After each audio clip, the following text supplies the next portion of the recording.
Cinema పిచ్చిలో పడిపోకండి. Cinema చిన్నపాటి వినోదమే, దాన్ని జీవితంగా తీసుకోకండి. నేను ఒక సినిమా నటుడిగా చెప్తున్నాను. మన కోసం కష్టపడే ఒక అబ్దుల్ కలాంని స్ఫూర్తిగా తీసుకోండి.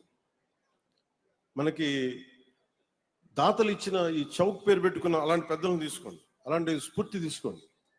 అందుకని మీరు అలాగే ఎవరైతే తోట రాఘవయ్య గారు ఉన్నారో, మీరు రోజు గుర్తుపెట్టుకోవాల్సింది, మన స్థలం వచ్చి ఆడుకుంటున్నప్పుడు ఒక దాత మనకి స్థలం ఇచ్చాడు, ఆయన చిన్న కృతజ్ఞత చెప్పుకోండి.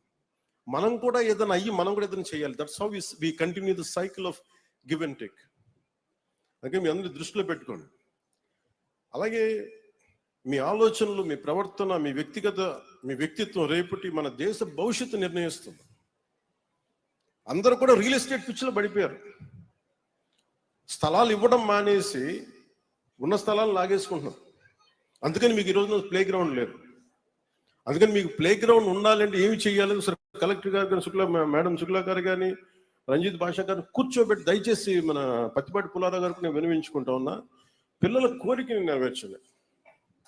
ఎవరెవరో స్థలాలు వేల ఎకరాలు, వేల కోట్లు దోచేస్తా ఉన్నారు. అలా కాకుండా పిల్లలకి, ఎందుకంటే వాళ్ళు పరిగెట్టాలి అంటే, వాళ్ళకి శక్తి కావాలంటే, 100 మంది పరిగెట్టాలంటే కనీసం 2 ఎకరాల స్థలంగా. నారావారి పల్లిలో నేను వెళ్తే కనీసం స్కూల్ గ్రౌండ్ లేదు. అందుకే నేనే సొంత డబ్బులతో కొనిచ్చాను. సో నా దగ్గర మొత్తం ఇలా మీకు కొనిచ్చేంత శక్తి సంపద లేదు, కానీ గవర్నమెంట్ మంది కాబట్టి నేను గవర్నమెంట్ నుంచి ఒక స్థలం వెతకమన్నా.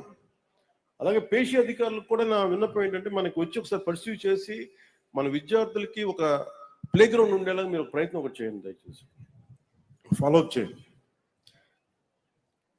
అదేవిధంగా మీకు మనం మాట్లాడితే మన చాలా అలామింగ్గా ఏమనిపించిందని మీకు తెలియకపోవచ్చు, ఇవన్నీ కావచ్చు, కానీ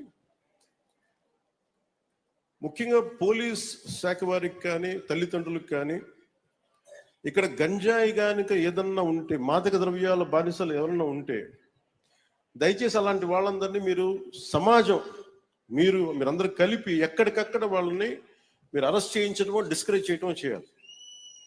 ఎందుకంటే అది మటుకు చాలా చాలా అవసరం.